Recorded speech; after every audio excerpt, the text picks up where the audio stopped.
Welcome to No Password Required, a monthly conversation that introduces you to some of the top talent in the world of cybersecurity. Hello and welcome to No Password Required, a podcast dedicated to exploring the minds and personalities that make up the field of cybersecurity. I'm your host, Ernie Ferraresso, and with me, as always, Jack Clabby, a cybersecurity attorney at Carlton Fields, PA in Tampa. On the podcast today, we'll chat with Charles Shirer, the CEO of Global Wave Consulting, also known as BSD Bandit by his over 20,000 Twitter followers. Charles is often considered the most positive person in cybersecurity. When he's not saving the world with his pen testing skills, he can be found playing the greatest video games of the 80s and 90s. Charles, we look forward to a great conversation. But first, hello to my co-host, Jack Clabby. Good day, sir. Hey, Ernie. How are you? You know, every day a little bit better than the last. I'm excited to talk to Charles today. We've had a lot of notable names, but he is a true cybersecurity celebrity. So it's pretty cool that we're going to get to talk to him today, and hopefully we'll get a chance to ask him some questions about the video game side. Yeah, I'm pretty excited too, because he's got a lot of history, a lot of cool stuff. Yeah, I'm pretty excited. Well, there's been one thing we should talk about. There's been a lot of conversation last week or so about this announcement from the United Kingdom's, the ICO, sort of their privacy regulator there, about something the action they may take against TikTok, the sort of popular social media app, for allegedly processing children's data in violation of the UK's version of the data protection law that is otherwise in place in the EU. So there's been a lot of headlines on this, and it's the biggest thing I think is the potential fine. It's 25 million pounds, which is essentially 4% of global turnover for the company. It's pretty huge numbers here. And it goes back a couple of years. The allegation is basically that TikTok was gathering information on those who were under the age of 13. So children, not teenagers, without getting the correct disclosure, without giving the correct disclosures, and without getting sort of verifiable parent consent to doing that. So this is an issue all around the world. TikTok has faced some fines in at least one other foreign country. And a couple of years ago in the US, the Federal Trade Commission fined TikTok, there was like $1 million or $2 million for similar alleged conduct. But it's something that video game app developers, websites face. There's two kinds of companies that face these issues. The first are companies that set up websites or apps for children, and they have a certain set of regulations, at least in the US, that they have to comply with. And it's typically called COPPA, COPPA.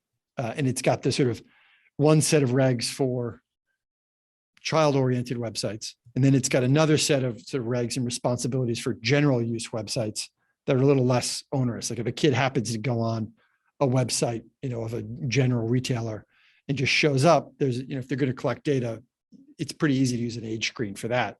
But it's got to be a little more intense if it goes towards children in particular. And so we saw a lot of this over the last 3 years with education apps during the pandemic that are only designed for school-age children. And how can they get consent? And there's a couple of ways to do it. There are forms, that a company can use that can be filled out by parents and sent in paper form or other form that can actually make it happen. But it's got to be verifiable. Sometimes they'll take a micropayment, through a credit card, or collect some sort of ID, like a driver's license number or something like that. So it can be a little risky for a company because you're collecting children's data, you're getting consent, and then when you get consent, you're checking or collecting another piece of pretty sensitive data for the parents. But my favorite in the sort of breathless headlines that came out when the potential fine from the UK ICO hit, there's two issues that make it, I guess, if it's true, more significant for TikTok. One is that it's children's data. And then the second is that it's something called special category data. And over in England, special category data has a definition, and it was repeated in all the news articles. And I'll read it to you because it's pretty funny. It's ethnic and racial origin. That's not funny. political opinions, which I love that maybe there was a collection of political opinions of children. I don't know if there were. I don't think there were. It's just a block of text that every newspaper copied over. Religious Let me tell beliefs. you, Mother, I can't stand the Tory party. That's right. Religious beliefs, sexual orientation, but like an 8-year-old, come on. Like, I don't know. I think there's a lot more to the story that's going to come out. But this big block text, but my very favorite one is, in almost every article I read on this was trade union membership. So that's one of the special category data is that they're alleged. So the kids, right. Whether you're in a trade union. Kid, listen, those kids in England. Well, listen, we can go back into, it's Oliver Twist, or what was the Charles Dickens one? Those little kids on the street, they're unionized, right? They ought to be, because the working conditions were pretty rough for kids over there back in that day. It wouldn't surprise me. I think the big takeaway is, for any of our listeners who are involved in cyber and privacy, particularly for startups, a lot of our listeners work in the startup space for software as a service or app developers. If you're developing a game that is going to be targeted towards school-age children, or if you're developing an ed tech app, get savvy now when you're baking in your design to make sure that you're collecting the right consent from the parents for COPPA. There was a pretty famous Federal Trade Commission report maybe 20 years ago, right after COPPA passed, like, a couple of years later. And it was something like, they looked at like 200 websites and 80% of them didn't have the basic stuff. The basic stuff is pretty straightforward, and there's a lot of good guidance out there. And so if you're involved in privacy or cyber for apps or software as a service that has a child as a potential user, there is a lot you can do now to get yourself off the radar for these things. If you're a big company like a TikTok or another large provider, you're always going to have a regulator looking at you, almost regardless of your practices. But for the small companies, you really don't want to make a misstep when you're designing these things. And the time to bake in compliance with COPPA is early. Yeah, you can do it at the early stages, and you really don't want to be, what most developers do is they just split the product into two pieces. One is sort of the no frills, no collection that might be used by those 12 and under. And then the full product is for everyone else. And you have some kind of a gate at the beginning of it that sends kids to one section and 13 and up to the other section. So that's the best way to do it. But if you're running a website that's just advertised to everyone, like, if you go on like a liquor company's website, it's always, how old are you? Put in your birth date. There's a legal reason for that. It's not just because of the alcohol age, but, age gating in many instances for a regular use website is enough. You really need verifiable parental consent when you're specifically collecting from children and you're using the website for that purpose. So little PSA for those who are involved in that world. Once you know about it, it's hard. It's pretty easy to spot these issues. And we'll see what happens with TikTok over in the UK. Pretty big number. I think they've got a defense to it, and they've been out there publicly saying that there's more to the story, and we'll just have to keep an eye on that as it develops, Ernie. Yeah. Well, speaking of more to this story, we're going to take a quick break, and when we'll return, we're going to talk to Charles about his hacking mindset and how it pushed him beyond the basics. So stick around. Looking for more no password required content? Follow us on Twitter, Instagram, Facebook, and LinkedIn at No Password Pod. All right, welcome back. Our guest is Charles Shirer, the CEO of Global Wave Consulting. Charles, welcome to No Password Required. Woo! I am glad to be here. It's wonderful Wednesday, and I'm feeling great. How's everybody feeling this afternoon? I tell you, if I was any better, I'd be twins. Oh, okay. Even better. So Charles, we love to start just to hear a little bit about where, sort of like how you got where you are. Can you tell us a little bit about your story and your career path and how you became the CEO of Global Wave? Oh, definitely. So we're gonna take this back a little bit towards the college days, right? Because that's where I really dug into like my hacking chops, right? So I got into just tech really in college. So I was into I kind of did it backwards. So most people, they kind of start off with Windows and everything else. I kind of did the backwards thing and jumped into Linux accidentally, of course. I Like actually most people accidentally into Linux. Oh And yeah, that's, yeah, you know, definitely. So and the way I did it was I was actually like trying to run 2 operating systems on one laptop, and I deleted the fat partition. And then all I had was Linux left when I rebooted. So I had to learn from the command line, like, oh my goodness, this is it. And luckily I had another computer that was running IRC, and I was just like back and forth, like, hey, what do I do? How do I do this? They're like, first of all, type start X, and then second of all, look at web crawler. Notice I didn't say Google. It's a web That's crawler. awesome. So I just started like printing out books, like learning like networking. I got this book called Network Complete for like $19. Actually, my mother bought that for me for $19, right? And I went ahead and started reading it. But as I was reading, I was making my own books to the point where I kind of got kicked out of the computer lab because I was printing too much paper. Because that's how I was making my books. So remember the big Ziploc bags, the huge Ziploc bags? Yeah. So what I would do, I would print out a book, right? And I'd put each chapter in its own Ziploc bag. And then when I would finish, like say if I'm working on like chapter 1, I would finish one half of the chapter and I take a highlighter and just mark it at the top. Yeah. And that would let me know that's where the page I left off. And then when I would finish that particular chapter, I would take a Sharpie and write done on the plastic of the of the Ziploc bag. Do you still have those somewhere? Or those Oh, they're still lost somewhere. They're still somewhere. Like the Ziploc bag's all yellow, the pages are That's yellow. awesome. Yeah, because I still have my Bible. And people's like, Bible? No, VI bull. So VI editor in Linux. I learned a lot over the years, and I would print out different things. And I'm like, okay, I'm gonna make a Bible. And I would keep that with like different commands that I've learned and tips and tricks. And I had it in a binder, a little orange binder.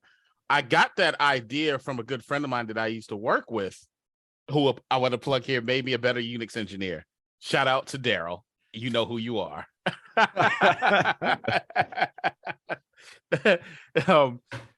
I started putting that stuff together, and I would just practice each day.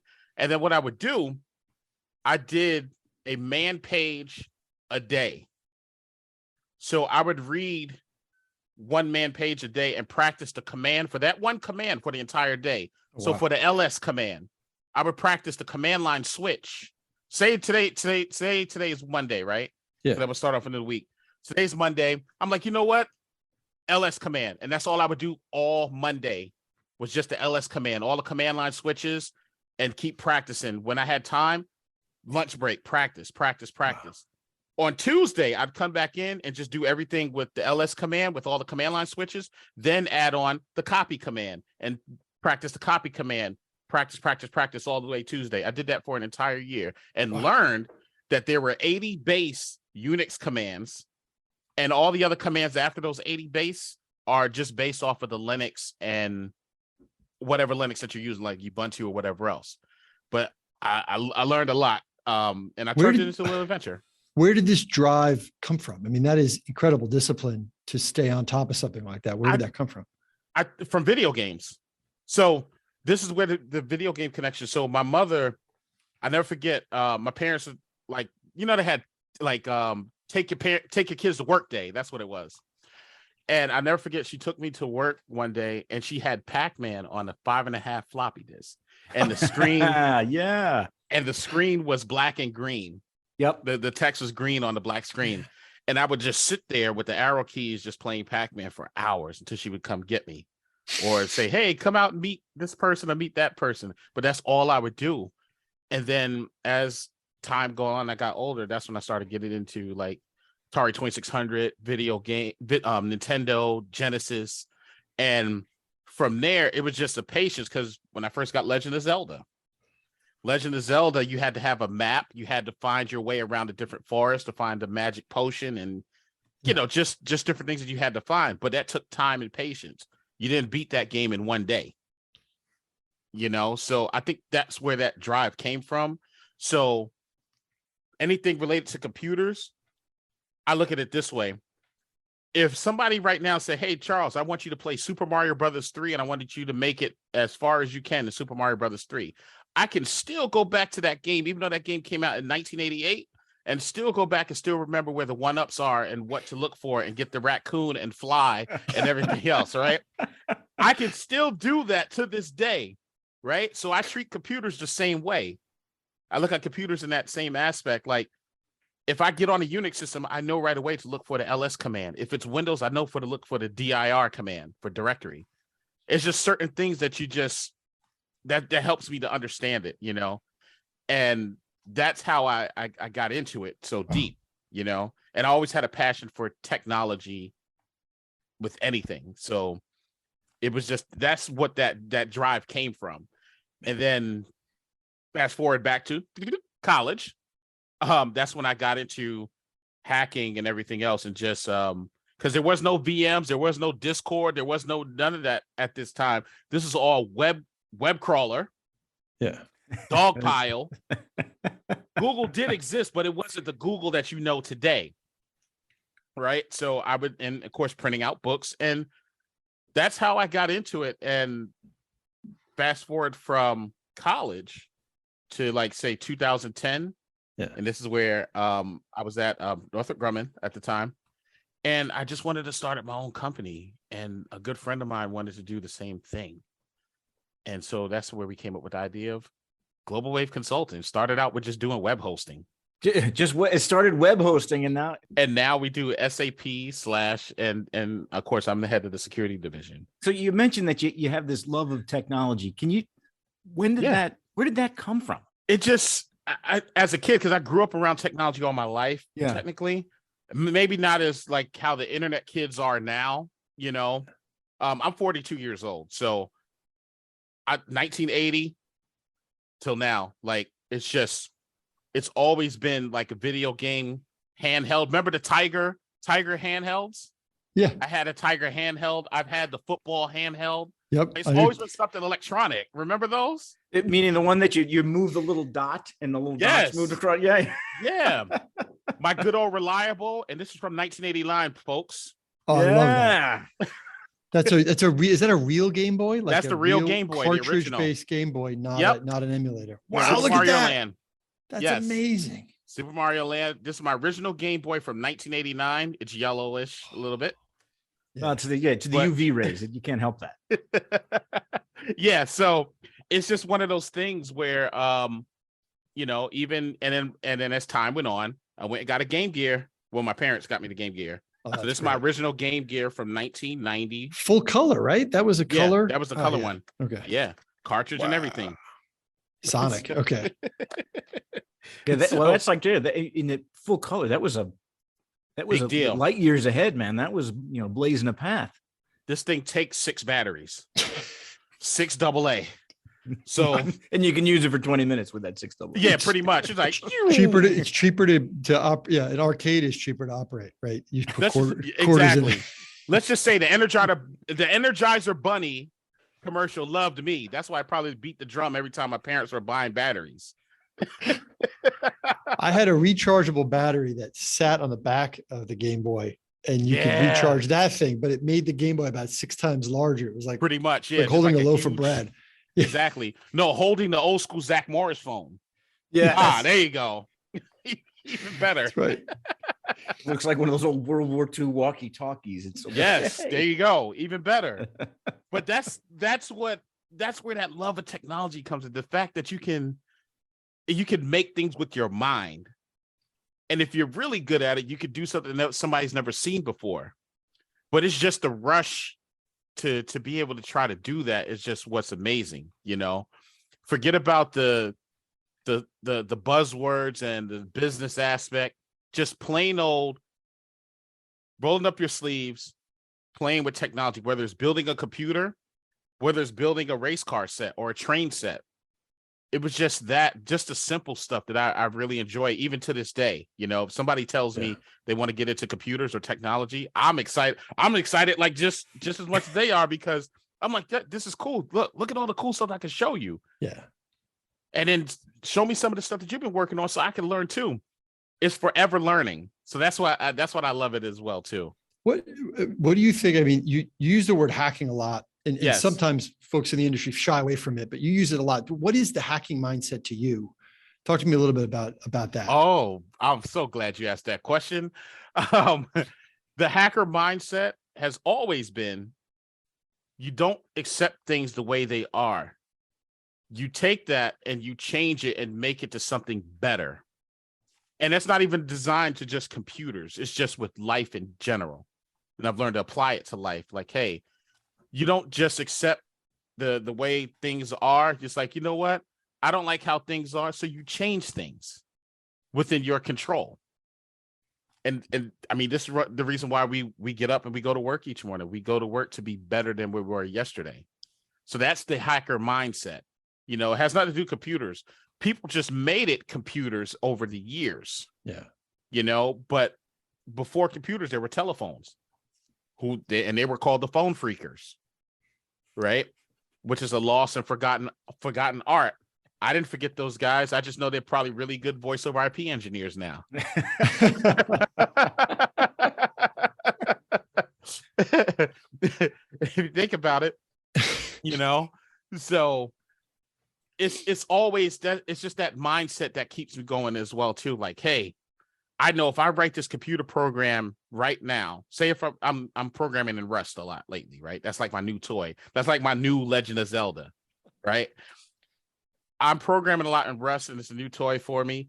6 months from now, I'll write a program that I wrote today. 6 months from now, I know I'm going to want to make changes to that to make it better and make it do things that it wasn't designed to do. That's the fun part about like tech, and just that's why I call hacking in general. For the pen testing part of what you do, like I mean, you've seen it, you know, over the last 40 years, really. I mean, how has network penetration testing sort of evolved for you in your mind?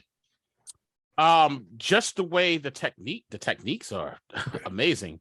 You know, we're no longer just relying on the firewall. It's just, you know, because remember before, you just had, if you had a firewall up, you were locked down. They're considered locked down back then. Oh my God, they have a firewall. We need to leave that alone. They're logging in the firewall. We need to leave that alone. Oh my goodness, like we made it to the firewall, and we don't care if they're logging. So now we have access to this machine. Now we could do something internally.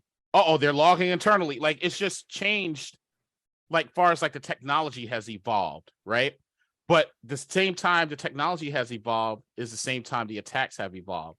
More ways of like bypassing things like antivirus, you know, and then from antivirus, really Windows Defender. The big thing now is just having like EDRs in place and monitoring the network.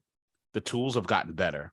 So that's how I say things have evolved more, as not only tools, but the hacker mindset and the techniques in general. So switching gears a little bit, you know, on Twitter, you do a lot of, you know, morning motivational type stuff. That's, you know, you're a public figure out there. So what's the story about that? Yeah.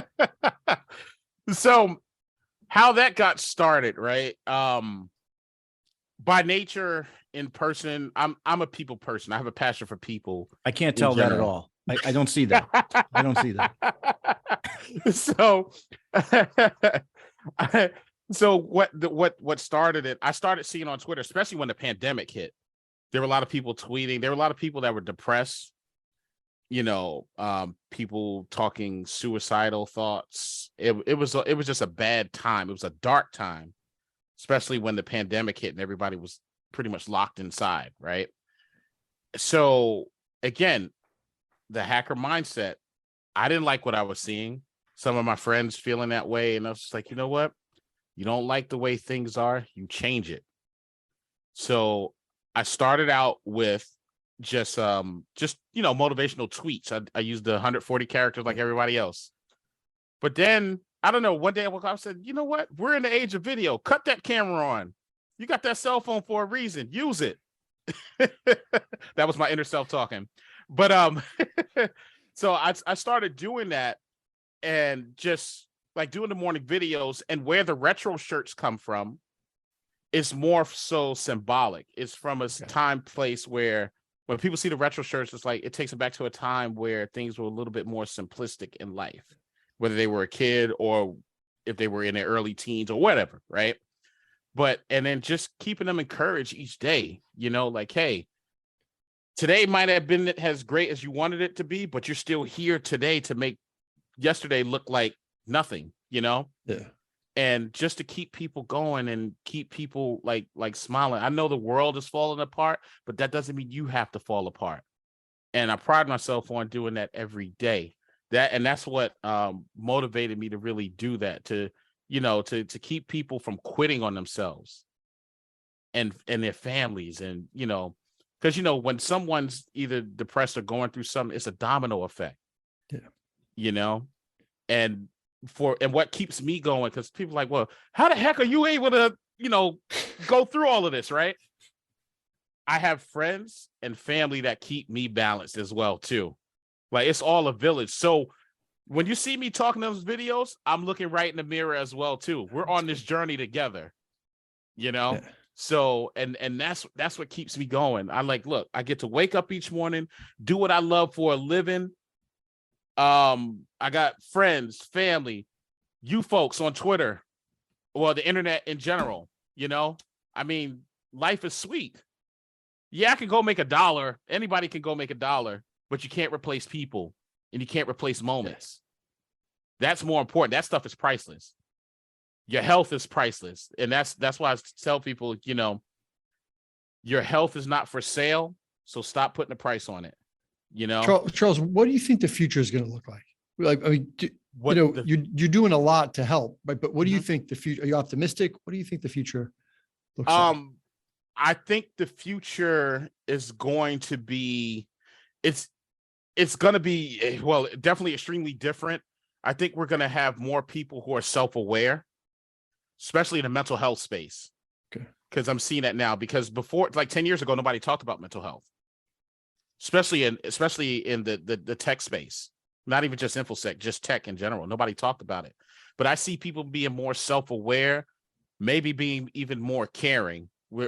And this is why it's important for our generation, wherever generation that you're at, to keep pushing that mental health narrative and keep pushing positivity out there. Because as you do that, the younger generation sees this as a way of life. And this is just me. I can't predict the future, but this is what I'm hoping can happen. If the younger generation sees like, oh, there is something positive out there. You can be positive and be okay. You can be positive and work in this industry. You can be positive, and you see other people positive. Their mind is trained to do that. And then they'll start pushing positivity out to other folks as well, too, until we can get rid of all of this craziness that goes on, especially with like negativity, and maybe cut down on depression, people being depressed about life. So that's the goal. When you talk about, pushing out positivity, and which thing would you be more positive to give up? Pumpkin pie or pumpkin spice lattes? Now, I got to get rid of that pumpkin pie. The pie's that dead? Pumpkin pie got to go. Come on, man. I mean, that pumpkin pie got to go. Pumpkin spice. I'm not even sure that's an actual thing, by the way. Pumpkin pie is like a fork or spoon. It's a way of getting whipped cream into a human being's mouth. I don't think it, as of itself, there you go, is its own. Pumpkin spice lattes. The whole thing.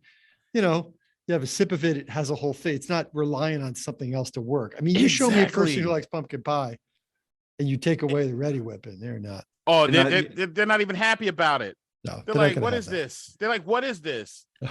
Give me the sweet potato. Move this stuff out the way. That's now I will not replace the sweet potato. That'll go anywhere. Pumpkin, caramel brulee, all of that could go away. But that sweet potato pie stay. That stays. Charles, you have the big public presence where you're interacting with a lot of people all at once every day. And then you have your role in the company, and you have a role where you're working with people almost on a one-on-one basis. Yes. Can you talk about your passion for getting others into cybersecurity? Oh, yes. Yes. So when I meet, and this is why I go to like the different conferences, or even on Twitter, if there's anybody out there that's listening and they are looking to get into the field, DM me. My DMs are always open. When I notice somebody that's passionate about getting into InfoSec, the first question I ask them is, do you know what you're interested in? Is there a specific part about InfoSec that you might like? Or if you don't know, that's okay. So I make folks feel comfortable, like, hey, you could definitely come on in. You know, you could definitely come on in and like literally, like, we're here to help you. You know, like, this is not like, oh, you don't know this, then we're cutting you off. No, that's not how that works, you know, because nobody knows everything, right? So I always try to be inviting and just say, hey, you know what? If you don't know what you want to do, that's okay. Hey, let's go over it together. And I literally have a chart, a list of everything like that goes like with like say forensics. Hey, do you think you might like forensics? This is what goes on forensics. And if I don't have the answer, I know somebody who does. Okay. So this is how I'm always willing to help folks get into the industry and not make them feel like they go ahead. No, part of it too is like part of that's such an optimistic and kind thing to do, Charles. So we really appreciate that, you know, on behalf of the industry too, that you're making that message out there, because sometimes there is a sense of like, it's a club and you gotta figure out what the keys of the club are. If there's somebody who's willing to share, no, here are the things, here's what forensics is. And here are the good skills that might be different than networking, or that might be different than pen testing, right? There's some different skills and different kind of people can be successful in each of those. That's a nice thing that you're able to do, and a real positive thing. Because this is the world, because again, the world teaches us to hoard everything. Information. Hold on. No, don't tell them that, because they can replace you. I'm sorry. Newsflash, folks. You're going to be replaced one day. Every year you have a birthday. That means you're getting older. That means you're going to be moved up out of here. So you might as well enjoy the time while you're still here. And remember, the internet is never a permanent place. It's a place that we rent. We'll never own it. Only thing that'll be left here when we're gone is our videos. It's a river. The internet's a river that flows. That's it. It's a river. But it's also, this is one of the areas, it's not like there's 100 jobs and 1,000 people. It's like there's 1,000 jobs. Like, it is one of the industries where there are more, like, we need more qualified people. Like, we're not, you know, if you know if you're interested in this and you can get the skills built, you can get a job. It's not like we're, you know, it's not like pitching for the New York Yankees, right? There's not only so many spots. Yeah. You can, there's unlimited pitching opportunities if you know, if you are willing to learn this stuff. If you're willing, that's all it takes is attitude and effort. That's all I ask.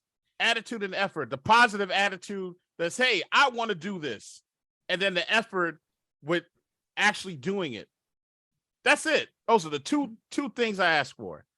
That's it. And then you can ask all the questions that you want. I'm perfectly fine with that. There's no such thing as a dumb question at all. Because again, somebody helped me. Charles, I do want to ask maybe what is a dumb question. Like, you have a lot of very cool t-shirts and I have a handful of cool t-shirts, but I have to ask this, do you fold them or do you hang them on a hanger? Hang them on a hanger. You hang, okay. All right. Put them right on the hanger.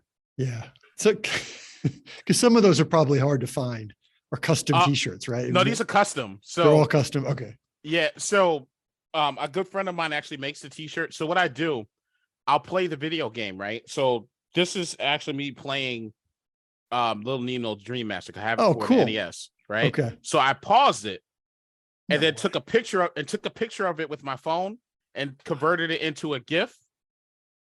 Not GIF, I'm sorry, a JPEG file, sends it over to him, and then he puts on the t-shirt. And of course I pay him and stuff like that. Yeah. And this is the material that you get back. That's awesome. That's awesome. So it's a unique creation of you actually playing it. Oh, that's playing really the video game. Because a lot of people like, I've never seen that. Like, you know, where'd you get that character from? Or where'd you get that? Because the character is from the game that I'm playing. Like, I have Final Fantasy t-shirts with just Fighter. I had one on today in the morning video. The fighter. The only thing is, I spilled some water on it. Otherwise, you guys would have saw it today. So that's why. So I said, okay, I'm gonna go from fighter in Final Fantasy to Little Nemo, the Dream Master. All right, I want another question we have to Yeah. ask you. If you had, what would be tougher to give up? All right. Twitter, video games, or podcasting? If you had to give up one, what would be toughest? Twitter, video games, or podcasting? Video games. Video games would be the toughest to give up. Why? Because it's always been there and it will always be here, right? They I are don't- eternal. They are eternal. There's no and this is the thing. We only talk about the popular titles, right? Yeah. Now there's somebody that's gonna watch the show, be like, what the heck is Little Nemo and the Dream Master? And they're gonna go look it up. And they're gonna be like, oh, this is cool. Hey, did somebody get to the NES classics? And then it just constantly keeps going on and on. One thing I think is really, really amazing and remarkable nowadays is Mhm. where we are as a society. You can go back and now basically all the cool video games that Mhm. you had when you were a kid, they're all practically free and available online that you can download versions and emulate them. And so it's like it's just remarkable. It's just amazing. Yeah, exactly. I mean, if I wanted to go play old Apple Pitfall, I could just Google it right now and I could be playing it in 5 minutes. Yes, or Choplifter. Yeah, Choplifter. Oh man, I'd forgotten about that one. See, Oh. and that's the beautiful part about like video games. It's just like it's an endless cycle of amazing characters. My two favorite characters, my two favorite games ever, Mega Man and Final Fantasy. Reason being, and I guess it's a special love for them because I got those in Christmas of '87. I never forgot. Awesome. And look at Final Fantasy today. That's right. Yeah, I mean, it's a Like- movie franchise, man. Oh, It's yeah. going. Yes. It transcends. And I remember when it was just a little character, 8-bit character on the screen and making little pew sounds, and it's just now it's a movie where it's in high definition. And it's cool to see the little kids like, oh my God, Final Fantasy. And they're like 5 years old and 6 years old. I'm like, man, they only knew. My niece tells me, Uncle Charles, you come from a dark time. I'm like, It's the time before PCs. yeah. The time In a galaxy long time ago. I just had the opening scene of Conan with the Yes. it was a time before civilization. Atlantis said, not yet sunk below the ocean. Right. That's the line, yeah. But and I'm like, if I'm from a dark time, what about the kids that were kids when Star Wars first came out? Yes. What time? What time are they living in? Yeah. Like, did they think it was real? Like that was like, it's almost like we didn't know. That was the first time anyone saw something like that. Listen, the Ewoks were the cutest Star Yeah. Wars characters. I like Ewoks. All right. Well, we're going to take a short break now. But when we return, we'll have Ernie's lifestyle polygraph. So please stay with us. You're listening to the No Password Required podcast. We cover cybersecurity and a lot of other stuff. All right, welcome back. Charles, are you ready for the first ever lifestyle polygraph video game edition? I am definitely ready. Let's bring it on. All right. So the lifestyle polygraph is used by the Department of Defense and the national security apparatus to assess people's suitability to have access to the nation's most sensitive secrets. But here, we use a similar approach to determine the inner workings of in the minds of our guests. And so here we go. It's a series of questions. We're going to ask you 5 questions. Let's go. It may be very uncomfortable for you to answer. And the theme music's playing in my head right now. Yeah, exactly. And so here we go. Here's the first question. What 3 people would you choose to build out your ultimate e-gaming squad? What game would you play? Ooh.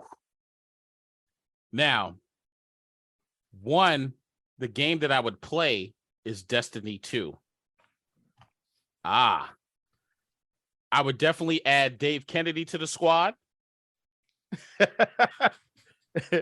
Because he's done some amazing things in Destiny 2. I would definitely have my great friend Steve Johnson. I grew up with Steve. We go back as far as Big Wheels from age 5.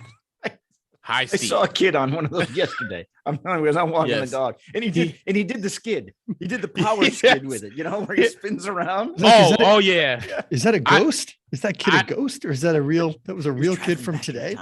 No, that I know, right? That kid's awesome. Exactly. I had Knight Rider. He had Dukes of Hazzard. Knight Rider had the orange handbrake. Had the orange handle. Yes. I thought amazing. I was doing something. I'm like, turn on the turbo, and it's just a plastic thing. Yeah, exactly. Go turbo. Not doing a thing. It wasn't even making a sound. It just did. And then the third person on the team, understudy 77.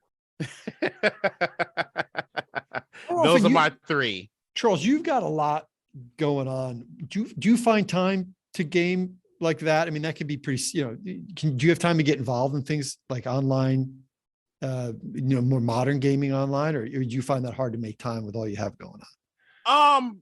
It's just, I compartmentalize. Like, Okay. It just depends on what's happening, right? I have a 5-year-old daughter.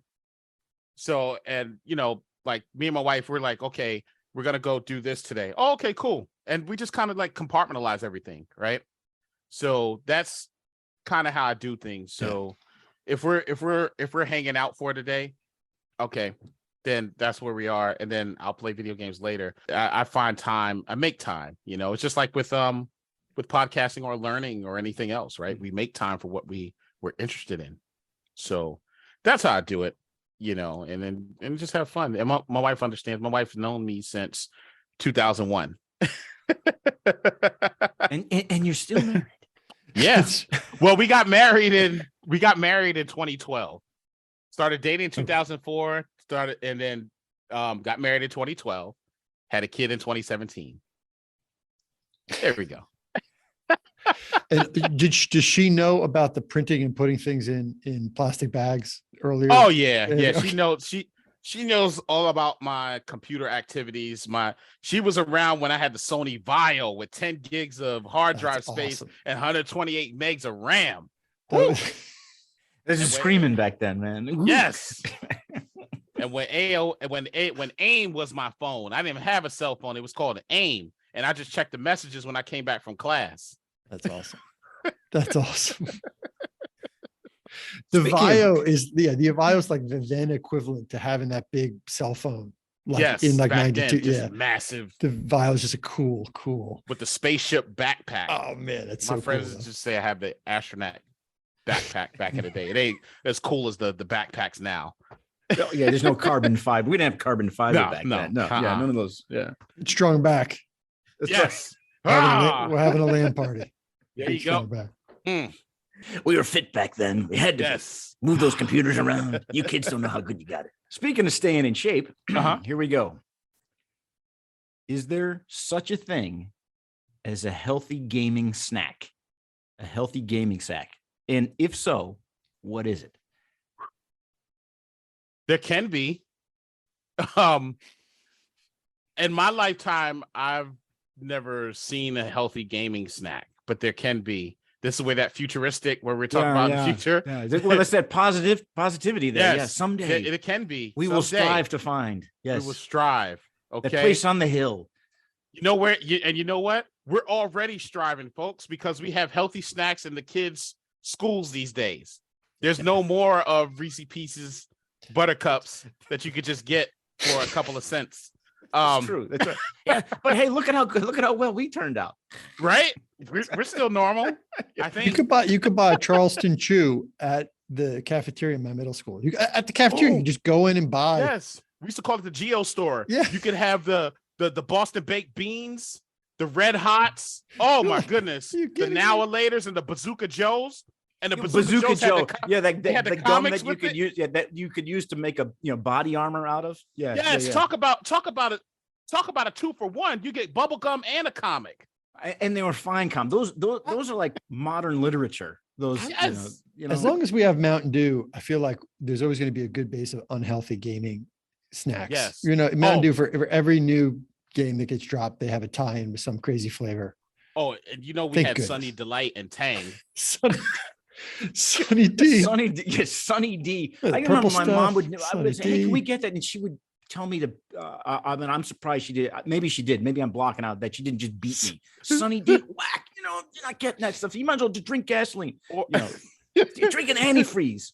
Or the high C with the ectoplasm. Yes, Slimer. Ecto Ecto cooler. That's Ecto right. Cooler. That's It right. would come in a big can, and you could Yes. use it with it. And You had to use the old school, like the just John Yes. Wayne both looking thing. ends. From, And Slimer just had the biggest smile on his face. Why wouldn't you Oh, drink we it? were living. What's that flavor? It's green. I might Yes. get What's the some of flavor? that. Green. Ecto Cooler. It's Someone's like got to Ecto- bring that back, like they bring back the McRib. Like someone's got to bring back. I wonder if they Ecto Cooler. I wonder if they still have that. Go get yourself a McRib and some Get yourself Ecto some cooler. Ecto Cooler today in 2022. Oh man, as an adult, that would just destroy me now. But I want to do that.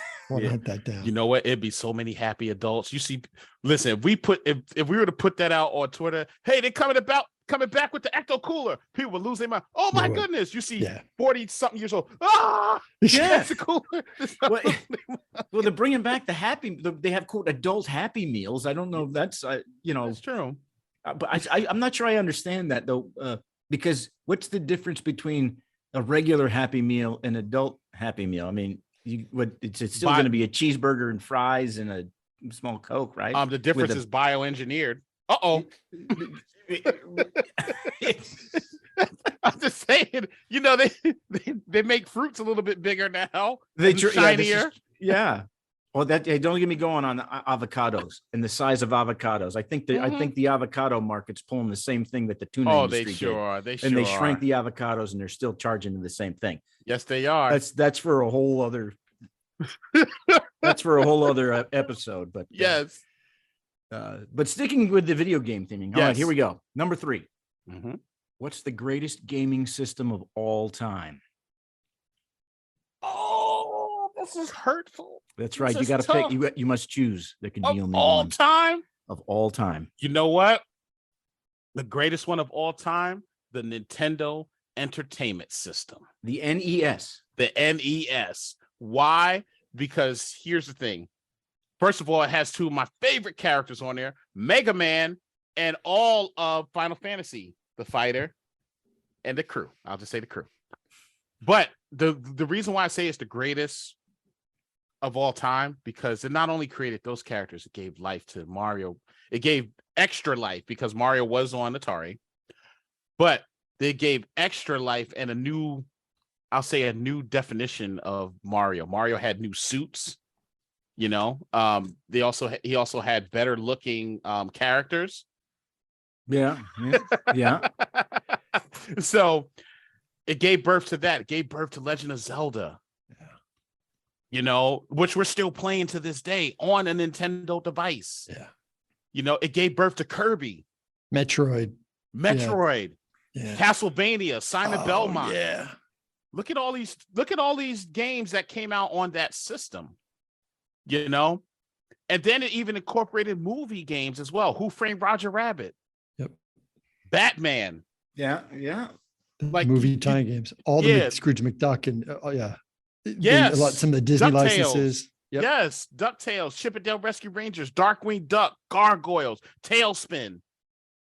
Look at all this that was on that system. And that's where it started. Yeah. I've got a Nintendo Switch, and about 80% of my time on it is spent playing in the NES the thing, NES. right? That's Yes. it. Yep, that's it. And the kids in my house too. I mean, it's just something about those games. Like they're easy to get into. It's very, very hard. And some of them you can play for hours and hours and hours and hours. And look, this is so cool. This is why Nintendo was so awesome. It made us want to be hunters of ducks. That's true. That's true. That is true. For hours.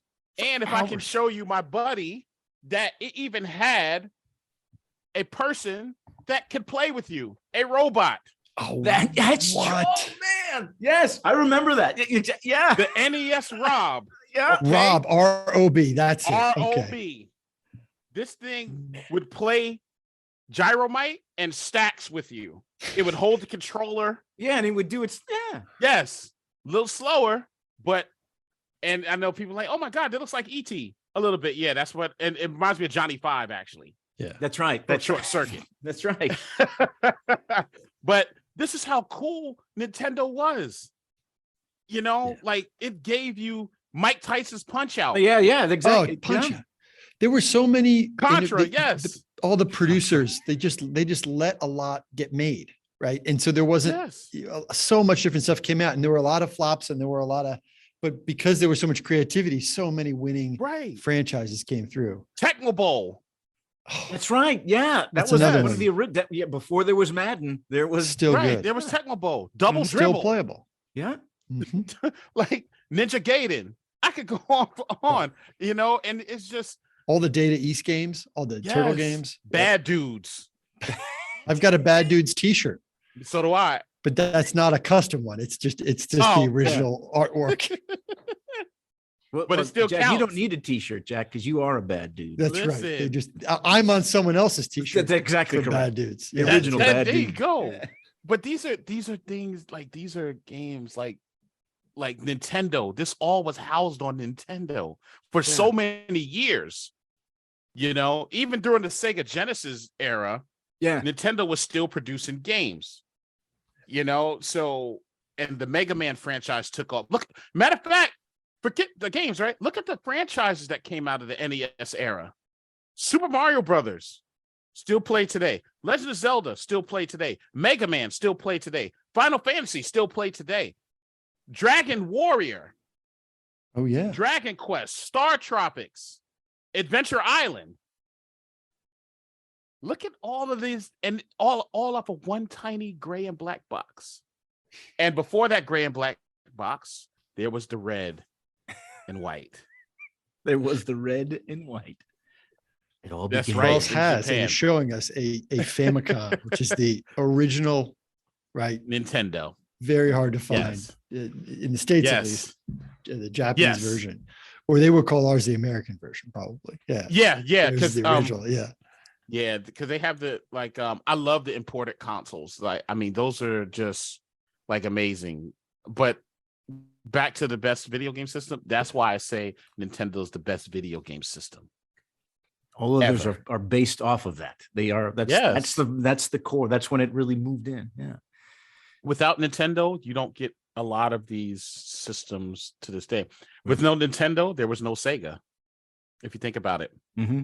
Because Sega, before there was Genesis, there was the Master System, which was also 8-bit. And then they started getting creative and creating Shinobi, which people still play today. Yeah. You know, they started making their own characters that were only based off of their system.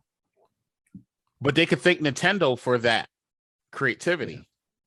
Yeah, for taking that approach to start. Yes. Yeah. Yep. Yeah. Yeah. All right, here's it is. Number 4. All right.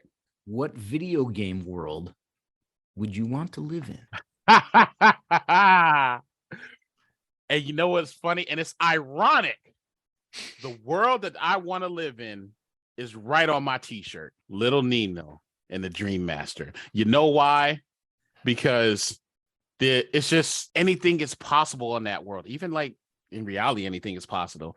But you can see a mushroom. You can jump on top of a giant mushroom. You can be in a frog suit. You can fly. And you're doing all this in your pajamas. Kind of like what we do now when we're at work in our pajamas, right? So in a roundabout way.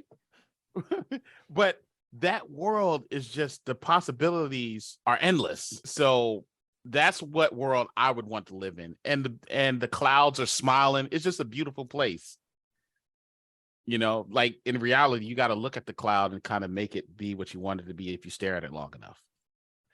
And yet in this world, it's already there. There you go. Okay, here we are. Question number 5. If you could turn any video game from your childhood into a blockbuster movie, which one would you choose and who would play the lead? Oh, my goodness. You know what? I'm going to go with Mega Man, the movie. Mega Man the movie. Mega Man, the movie. And I'll tell you why. Dr. Wily would be the internet, the evil genius. The evil genius. 'Cause New world in a world. coming summer 2023. Mega Man had the Mega Blaster. Now, he had on his side Dr. Light, which we're going to flip this thing around. So, Dr. Light. So, Mega Man is me, the computer. Dr. Light is our client. The client helps me build things on my computer, whether it's code, whether it's moving around objects, playing with programs. Dr. Wiley, which is the entire internet, what does he have that we're all trying to stay away from? Bots. Literal bots. Yeah. Literal bots Right. that automate things and that do things that we don't want done.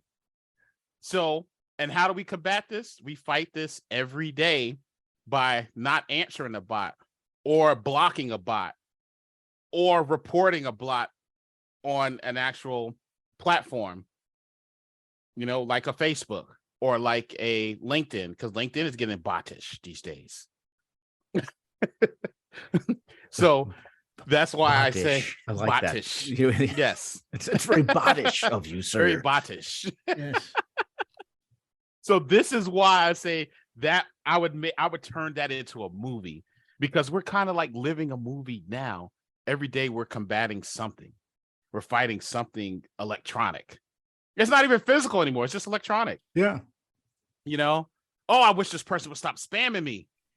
And come to find out, it's really not even a person. That's exactly correct. Right? Exactly correct. It's like, hey, we saw that you or if you're thinking something, algorithm. Yeah. Think about it. Mm-hmm. You know what? I want to sit here. I want to look up mugs. Next thing you know, you got a whole bunch of mug bots coming at you. Ads, Exactly. Everything You didn't, else. and you didn't even type mug in there. You just said, a mug would be kind of cool. Yeah. Next thing and you then know, look boom. at it's in your timeline. It's all over the place. It's on your phone. Yeah. It's literally on the phone. You pick up your phone, like, wait a minute. I'm trying to find the news. Well, Charles, I got to tell you, this has been fantastic. It's been great having you on the show. Really, thanks for joining us. If our listeners wanted to connect with you, how could they do that? Oh my goodness, they could connect with me on Twitter. I go by the BSD Bandit on Twitter. Definitely give me a shout there, because I pretty much live on Twitter and the internet, but I just come outside for air. But you can reach me there. Also, wanted to put this out here as well too, and you're hearing it first. I am putting together a podcast. Well, I'm just gonna call it a show. We're gonna put together a show called Good Times in Gaming with the BSD Bandit. And what that entails is more so me playing video game, like old retro consoles live. And I'll talk to you about the history of the console while I'm playing the game, my experience with the particular console. And you get to answer questions, and you might win a prize, maybe like $20 from for GameStop, or just different things. We haven't decided on the prize giveaways yet, but just want to keep it fun. If y'all can rock with me for an hour, that'll be fun. And I'm actually talking. It's not me sitting there playing the video game and I'm just quiet. Like, I'm talking through the entire time and looking at the chat. And if anybody has questions or they answer a question, they might win something. And we just have fun and rock out together and take it back. Just take it back to a simpler time, just for 1 hour. That's all I ask. But I plan on starting that actually next Thursday on Twitch and streaming out to YouTube. All right. So we'll look forward to that. Throwback Thursdays, 5 p.m. Throwback Thursdays. Stay tuned. Yes. All right. So that brings us to the end of our program. And thank you for joining us. First and foremost, I have to thank my co-host, Mr. Jack Clabby. Woo! And also a special thank you to our guest, Charles Shirer, someone who actually proves that video games can be good for you and don't rot your brain. So remember, rate, review, and subscribe to the No Password Required podcast. You can find us on social media @NoPasswordPod. Send your questions or comments to info@nopasswordpodcast.com. And if you'd like some show swag, just ask and we'll hook you up. I'm Ernie Ferraresso. Thank you for listening, and we'll talk again soon. Thank you for listening to the No Password Required podcast. The show is produced by Cyber Florida. A special thanks goes out to our friends at Carlton Fields and Second Watch. If you would like to learn more about the show, visit our website at cyberflorida.org/pod. And if you still need more show content, check out our social media @NoPasswordPod.